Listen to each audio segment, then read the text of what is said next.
नमस्कार. न्यूज डंकामध्ये मी महेश विचारे आपलं सगळ्यांचं मनपूर्वक स्वागत करतो. मित्रांनो, न्यूज डंकाचं यूट्यूब चॅनल आपण सबस्क्राईब केलं नसेल तर प्रथम ते सबस्क्राईब करा. त्यामुळे आम्ही वेगवेगळ्या विषयांवरचे जे व्हिडिओ बनवतो ते आपल्यापर्यंत पोहोचू शकतील, आपण त्यावर व्यक्त होऊ शकता. मित्रांनो, उभाठा शिवसेना या पक्षाचे आमदार अंबादास दानवे, ते याआधी विधान परिषदेचे विरोधी पक्ष नेतेसुद्धा होते.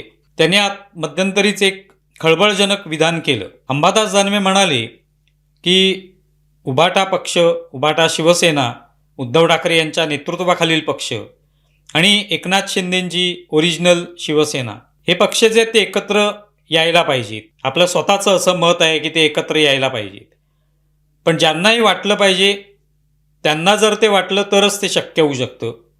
पण तुर्तास आपल्याला मात्र वाटतंय की या दोन पक्षांनी एकत्र यायला पाहिजे. आता अशा पद्धतीचं विधान जे आहे ते याआधी कधीच कोणी केलेलं नव्हतं. प्रामुख्याने अन्य पक्ष किंवा कोणी कार्यकर्ते वगैरे बोलत सुद्धा असतील. पण उभाठा शिवसेना या पक्षातील एक आमदार, आणि अंबादास दानवे हे सर्वसामान्य असे आमदार नाही आहेत, तर ते विधान परिषदेचे विरोधी पक्ष नेते होते. आत्तासुद्धा जी एक आमदारकीची निवडणूक होती त्यासाठी नाव जाहीर करताना अंबादास दानवेंचं नाव पुढे आलं. याचा अर्थ ते एक प्रमुख नेते आहेत उभाटा शिवसेनेतले.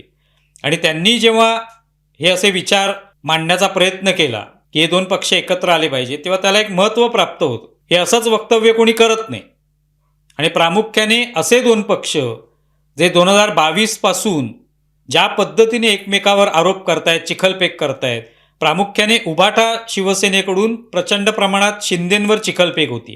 त्याला उत्तर दिलं जाते, पण ते कधी उद्धव ठाकरेंवर वैयक्तिक टीका त्यांनी केली नाही. शिंदेंनी आडून आडून ते बोललेले आहेत, पण त्यांनी कधी भाषा जी आहे त्याचा स्तर खाली घसरू दिला नाही.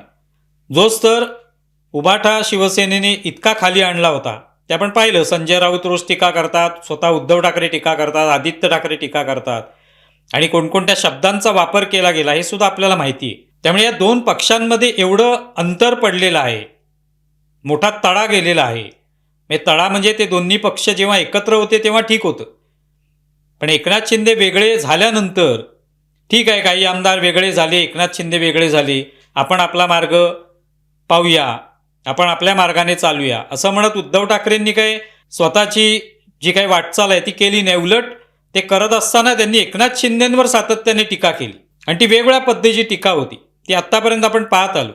आणि अशा वेळेला हे दोन पक्ष एकत्र यावेत असं जेव्हा अंबादास दानवेंना वाटतं त्यावेळेला त्याला एक वेगळं महत्त्व प्राप्त होतं. हे खरोखरच फक्त अंबादास दानवेंनाच वाटतंय का, की उभाटा गटामध्येच वरिष्ठांना असं वाटायला लागलेलं आहे, किंवा कुठेतरी त्यांच्या मनामध्ये सुद्धा अशा भावना तयार होत आहेत? हे कळायला मार्ग नाही, आणि ते कधी कळूही शकत नाही. कुठलाही राजकीय पक्ष असं थेट विधान कधीच करत नाही. त्यामुळे अंबादास दानवेंच्या या वक्तव्याला महत्त्व प्राप्त होतं.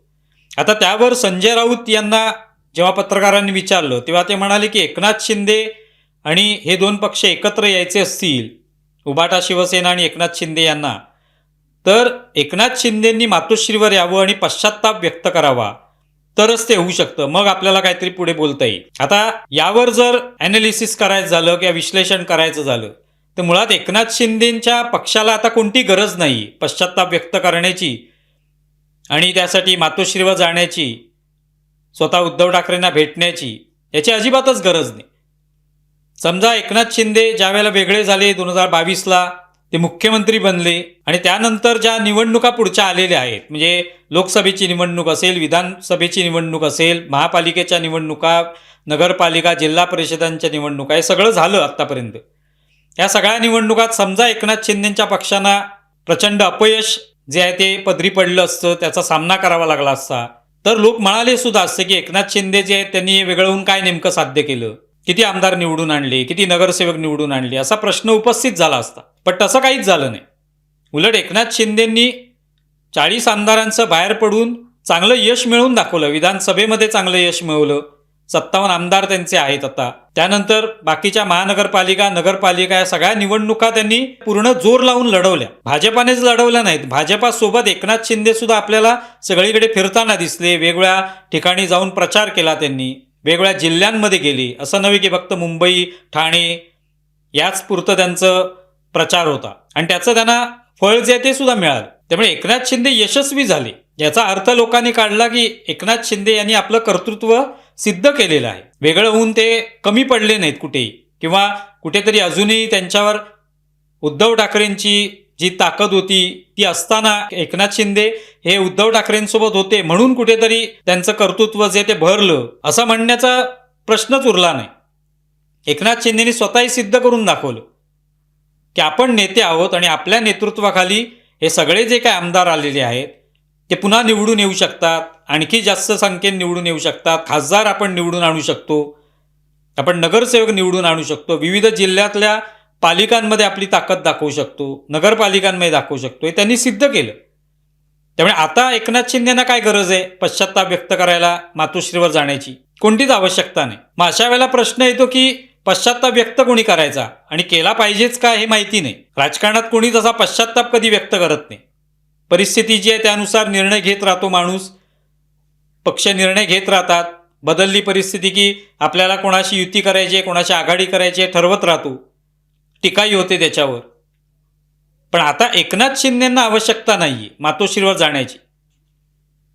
जेव्हा ते मातोश्रीवर सगळे आमदार होते, एकत्र होते, ते वेगळे होताना त्यांनी तेच सांगितलं की आम्हाला मातोश्रीचे दरवाजे आमच्यासाठी उघडे नव्हते, उद्धव ठाकरेंना आम्ही भेटू शकत नव्हतो आणि म्हणूनच ते एक कारण आहे त्यातलं की ते वेगळे झाले. पण आता काय, आता त्यांना आवश्यकता नाहीये. त्यामुळे जर कोणाला मागे पाऊल घ्यायचं असेल तर ते उद्धव ठाकरे यांच्या पक्षालाच घ्यावं लागेल. आता ते घेतील की नाही माहिती नाही. आगामी काळात काय परिस्थिती निर्माण होईल हे आपण आत्ता काहीच सांगू शकत नाही. 2022ला जे घडलं ते सुद्धा कोणाला कधी माहिती नव्हतं की अचानक एकनाथ शिंदे पटकन निघून जातील गुवाहाटीला सगळ्या आपल्या आमदारांसोबत आणि भाजपाच्या सोबत जातील, मुख्यमंत्री बनतील याची कोणी कल्पनाही केली नव्हती. इतकं सगळं पटकन घडून गेलं. पण या सगळ्या परिस्थितीमध्ये आता जर काही मागे पाऊल घ्यायचे तर उद्धव ठाकरेंनाच घ्यावं लागेल. मग त्याला आपण पश्चाताप त्यांनी व्यक्त केला पाहिजे असं म्हणू नाही पाहिजे तर, पण तरी बॅकफूटवर जायचं झालं तर ते उद्धव ठाकरेंनाच जावं लागेल. पण ते जातील का माहिती नाही, कारण शेवटी ते पक्षाचे प्रमुख आहेत, प्रमुख नेते आहेत. एकनाथ शिंदे हे त्यांच्या नेतृत्वाखाली काम करत होते, त्यामुळे ते कुठेतरी बॅकफूटवर जातील याची शक्यता नाही. त्यामुळे असं जर असेल ते दोन्ही पक्ष एकत्र येऊ शकत नाहीत. पण आगामी काळात जर आपल्याला एक अंदाज व्यक्त करायचा असेल की असं झालंच तरी उद्धव ठाकरेंनाच बॅकफूटवर एक पाऊल मागे जाऊन किंवा एकनाथ शिंदेंशी बोलून हे स्वतः त्यांना करावं लागेल, एकनाथ शिंदेना करावं लागणार नाही. आणि त्यावेळेला मुद्दा येईलच की नेतृत्व कोण करणार जरी एकत्र यायचं झालं तर ते नेतृत्व एकनाथ शिंदे काय पुन्हा उद्धव ठाकरेंकडे नेतृत्व सोपवणार नाहीत, कारण त्यांनी स्वतःचं नेतृत्व सिद्ध करून दाखवलं. उद्धव ठाकरेंपासून वेगळे होऊन आपण कसे नेते आहोत हे त्यांनी दाखवलेले. त्यामुळे उद्या उद्धव ठाकरे वेगळे राहून मार्गदर्शन करू शकतात, पण पक्ष जो आहे तो एकनाथ शिंदेंच्याच नेतृत्वाखाली काम करेल असंच म्हणता येऊ शकतं. अर्थात हे खूप पुढचे अंदाज आहेत, राजकारणात काही होऊ शकतं. पण सध्या तरी एकनाथ शिंदे पश्चाताप व्यक्त करण्याची अजिबात शक्यता नाही. आता आपण पाहतोय भारतीय जनता पार्टीने या विधानसभा निवडणुकीमध्ये 132 आमदार जिंकून आणले आणि एकूण महायुतीच्या जवळपास 235 आमदार आहेत. अशा परिस्थितीमध्ये भाजपासोबत जाण्याची शक्यता नाही. उद्धव ठाकरे प्रयत्न करत असतील, कदाचित ते पुन्हा एकदा सगळं जुळून येईल असे प्रयत्न चालू असतील, पण भाजपाला आता त्यांची गरज राहिलेली नाही हे सिद्ध झाले आणि लोकांनी ते दाखवून दिले. लोकांनी म्हणजे जनतेने हे त्यांना असा कौल दिलेला आहे की तुम्हाला आता उद्धव ठाकरेंची गरज नाही. जशी ती 2019 पर्यंत होती, 2014ला सुद्धा होती, 2019ला होती. पण जनतेने आता असा कौल दिलेला आहे की इथे आता उद्धव ठाकरेंनी येण्याची गरज नाही. आणि ज्या पद्धतीने तो अपमान झालेला आहे, भाजपाचा अपमान केलेला आहे, एकनाथ शिंदेंचा अपमान केला आहे, ते पाहता उद्धव ठाकरेंना परतीचे दोर जे ते एक वेळ पूर्णपणे कापले गेलेत असंच म्हणता येऊ शकतं. तरी देखील अंबादास दानवे हे जे काही विधान करतायत त्याची जर शक्यता लक्षात घेतली तरी एकनाथ शिंदे हे मातोश्रीवर जाणार नाहीत. एकनाथ शिंदेंकडे उद्धव ठाकरे गेले तर काहीतरी होण्याची शक्यता आपण म्हणू शकतो.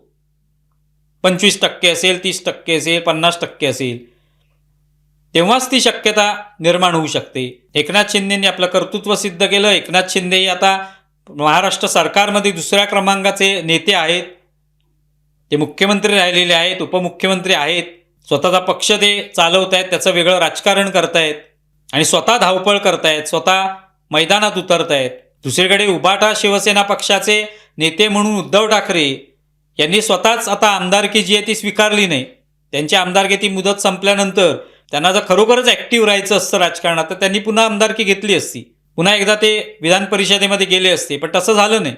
याचा अर्थ हळूहळू ते त्याच्यापासून बाहेर पडलेले आहेत राजकारणापासून. अशा परिस्थितीमध्ये एकनाथ शिंदे हे निश्चितपणे त्यांचं पारडं, एकनाथ शिंदेंचं पारडं हे जडच आहे. त्यांच्याकडे 57 आमदार आहेत, इथे उभाटा पक्षाकडे 20च आमदार आहेत. त्यामुळे पश्चात्ताप जर करायचा असेल, पश्चात्ताप म्हणण्यापेक्षा तुम्हाला जर एक पाऊल मागे जायचं असेल आणि एकनाथ शिंदेंकडे एक पाऊल टाकायचं असेल तर ते उभाटा पक्षालाच टाकावं लागेल. एकनाथ शिंदे हे काही उभाटाकडे जातील, मातोश्रीवर पश्चात्ताप व्यक्त करतील याची तिळमात्रही शक्यता नाही. ते होऊच शकत नाही. तुम्हाला या संदर्भात काय वाटतंय जरूर कळवा. आमचा व्हिडिओ जास्तीत जास्त लाईक करा, शेअर करा आणि आमचे यूट्यूब चॅनल सबस्क्राईब करा. धन्यवाद.